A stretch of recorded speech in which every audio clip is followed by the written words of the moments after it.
Selamat datang di channel Pak Hasan. Rekan-rekan jangan lupa like and subscribe.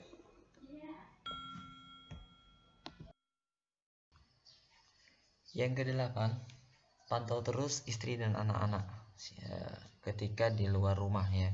Siapa teman-teman mereka, apa yang dia lakukan, tapi jangan sampai terlalu over ya. Jangan terlalu over juga sehingga kecemburuan yang berlebihan itu juga nggak terlalu bagus. Artinya pantau saja supaya kita mengetahui tujuannya apa. Kalau nanti ada sesuatu yang kira-kira bisa menyebabkan kepada kemudaratan atau keburukan, bisa langsung kita cegah, kita potong ya. Contoh, siapa teman-teman anak-anak kita, kemudian siapa teman-teman istri kita, apa yang dilakukan istri kita, apa yang dilakukan anak-anak kita, sama siapa mereka chattingan.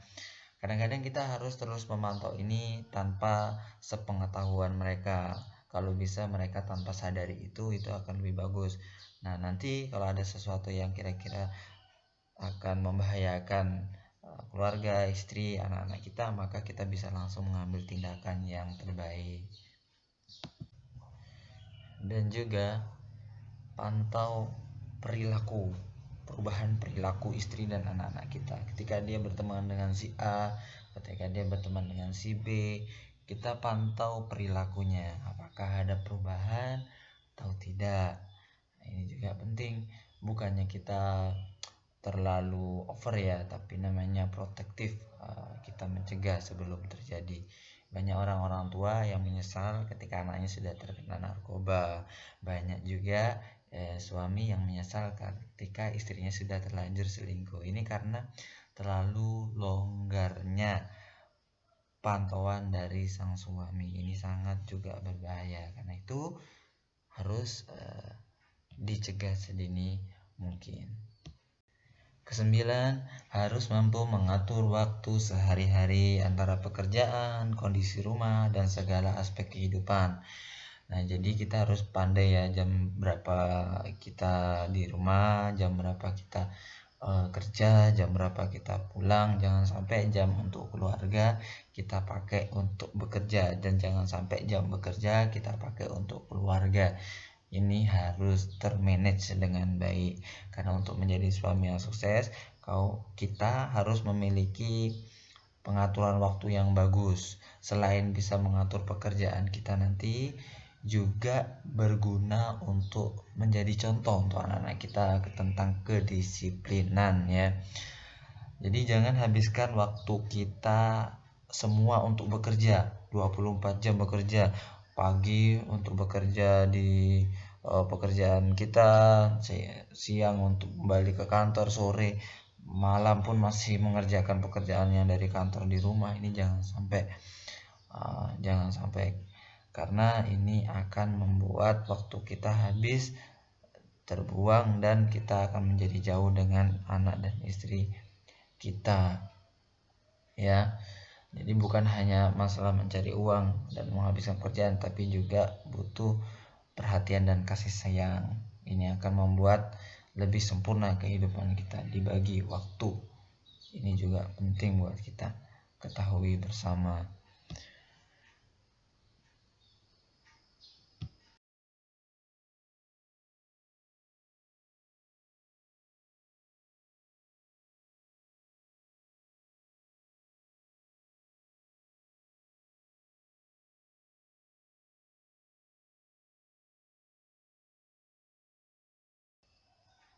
Yang ke-10, terus semangat, jangan putus asa. Ketika kita sudah menikah, menentukan pilihan, maka kita harus bisa sabar di dalam pernikahan itu ya. Kita harus terus semangat mengajak kepada kebaikan, walaupun itu pasang surut naik turun. Kadang semangat, kadang tidak, kadang didengar, kadang dibantah, kadang tidak dipatuhi, kadang lama didengarkan untuk dijalankan. Nah, ini butuh kesabaran ya. Karena itu kita harus terus semangat. Kalau kita tidak terus semangat, akan mematikan semuanya. Intinya kita harus memiliki harapan-harapan baru, terus memiliki harapan-harapan baru yang terus kita pompa semangatnya. Nah, itu akan membuat kita menjadi lebih baik. Yang ke-11 ini bersikap tenang dan stabil ya. Bersikap tenang ini sama dengan yang sudah dibahas tadi, yang sebelum-sebelumnya. Ada bersikap tenang dan stabil. Apapun masalahnya jangan tampakkan di depan anak-anak kita, istri kita, depan anak-anak kita ya. Istri kita boleh dan jangan, tapi jangan di tempat keramaian ya. Karena ini akan berdampak buruk ya untuk nanti kejiwaan anak-anak kita. Kita harus bersikap tenang dan stabil. Apapun masalahnya, cobalah bersikap tenang di depan anak-anak kita dan istri kita. Nah, ini akan membuat kita menjadi sosok ayah yang sukses di depan keluarga kita, di depan anak dan istri kita.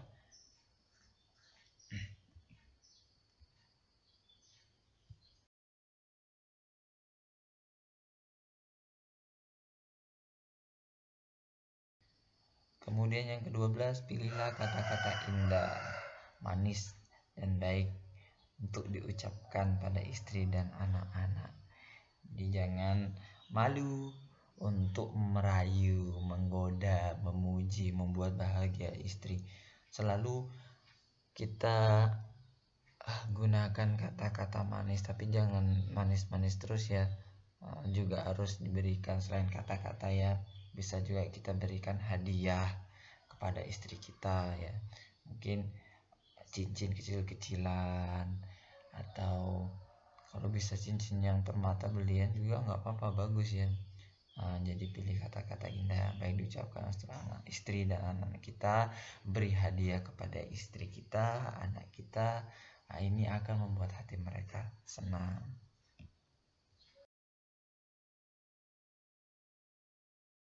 Yang ke-13 ya, ini juga tidak kalah penting karena istri butuh juga liburan ya. Jadi ajak istri dan anak-anak kita untuk sejenak dalam liburan-liburan pendek ya. Kalau misalnya di tempat kita ini tidak ada liburan yang bagus, cukup ajak jalan-jalan saja.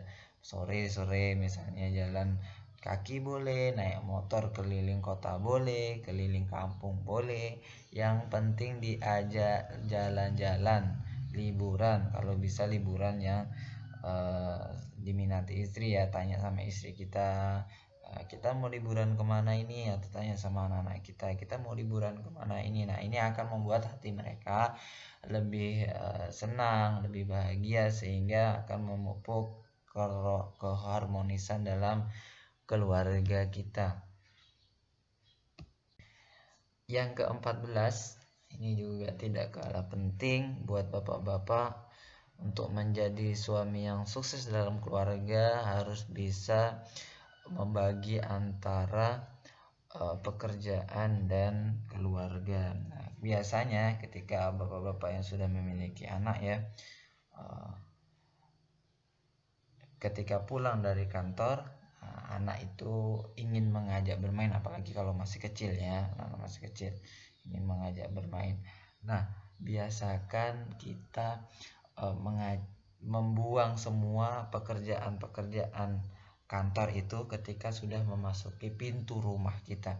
Nah, ini digunakan untuk membiasakan anak-anak itu menanti kita ya, menanti kita. Dengan begitu mereka akan terbiasa nanti ketika besar tidak sibuk dengan gadgetnya sendiri. Ajaklah berkumpul dan saling bercerita tentang apa yang terjadi hari ini, apa cita-cita mereka. Pokoknya hilangkan semua pekerjaan kantor ketika sudah memasuki rumah ya. Bercerita kepada mereka, bersedau gurau, menonton TV bersama, menonton film keluarga bersama. Yang jelas jangan bawa pekerjaan kantor di dalam rumah, di dalam pintu rumahmu. Dan satu lagi untuk bapak-bapak, biasanya ya kalau ada pekerjaan lembur itu jangan dikerjakan langsung ya. Ketika sudah mandi, sudah siap bersih badan, jangan langsung dikerjakan pekerjaan itu, tapi tetap berkumpul bersama keluarga. Ketika sudah selesai, baru boleh mengerjakan pekerjaan kantor itu. Kemudian bantulah istri mengerjakan pekerjaan rumah. Jangan sungkan, aku suami, aku bukan tugas aku untuk mencuci piring, untuk bantu-bantu cuci baju atau menyapu dan lain sebagainya. Jadi jangan sungkan dan jangan merasa itu bukan pekerjaan saya. Suami istri itu tugasnya saling melengkapi dan saling membantu, mana yang sempat saling melengkapi. Jadi juga dikerjakan, ya dikerjakan, bantu istri mengerjakan pekerjaan rumahnya, sehingga istri akan membuat kita senang, bahagia.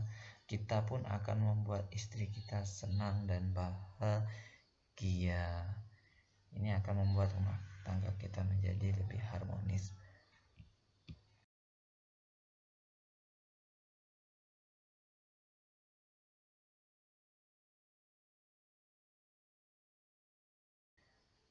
Ke-15, lepaskan senyum pada istri dan anak-anakmu. Cemberut terus, ini kan tidak baik. Atau diem, diktator, wajah penjaga tahanan, ya.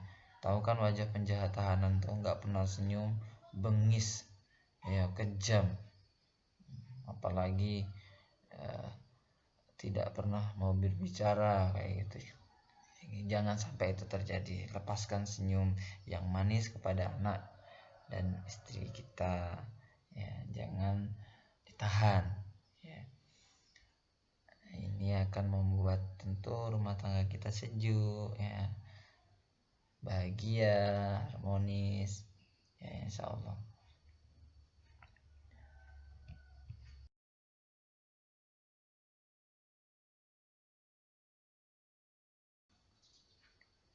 Yang ke-16, selalulah jujur dalam perilaku dan ucapan.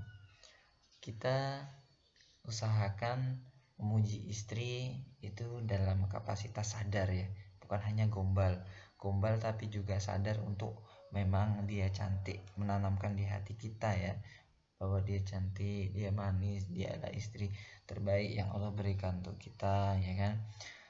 Jadi selalulah jujur dalam perilaku dan ucapan. Jangan bohongi, sekali-sekali bohongi istri kita, karena ini akan menyebabkan ketidakpercayaannya.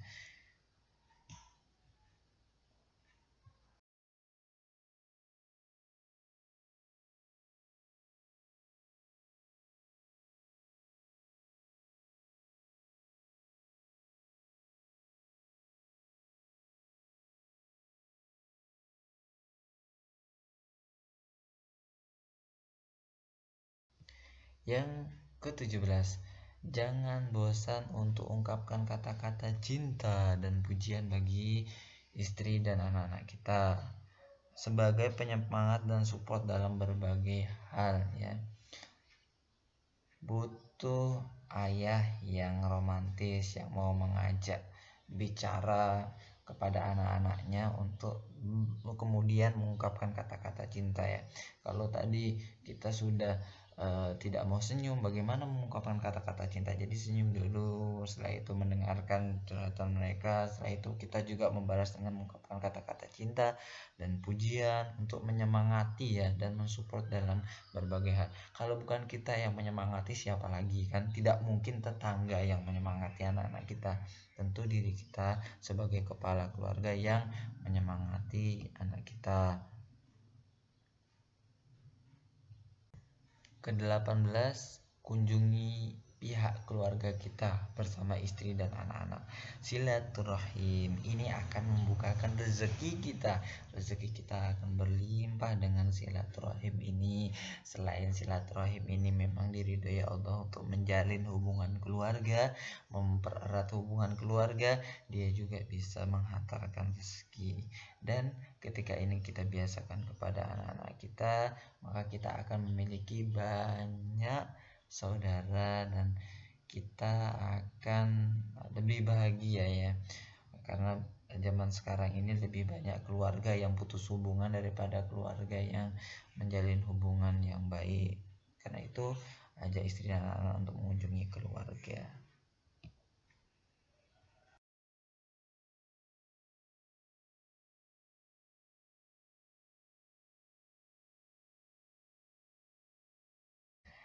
ke-18. Kritik istri itu diawali dengan sindiran. Jangan langsung mengkritik istri, marah-marah dan sebagainya. Kemudian di tempat yang sepi, jangan di tempat yang ramai, ada bapaknya, ada ayahnya, ada keluarganya. Nanti ketika berdua baru dibicarakan. Dan jangan menimbulkan masalah yang lain ya.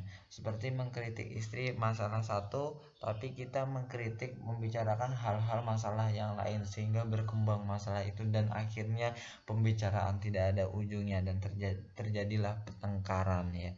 Mengkritik istri fokus kepada kesalahannya saja, salahnya apa dia. Nah disitulah kita fokus untuk mengkritik istri kita. Jangan melebar, hati-hati ya, dijaga ini. Baiklah, itu tadi tips-tips menjadi cara-cara menjadi suami yang sukses di dalam keluarga. Jangan lupa untuk selalu menerapkannya sebisa mungkin. Sekian dari saya, semoga kita semua menjadi keluarga yang sakinah mawaddah warahmah, dan terkhusus untuk suami menjadi suami yang sukses untuk keluarga.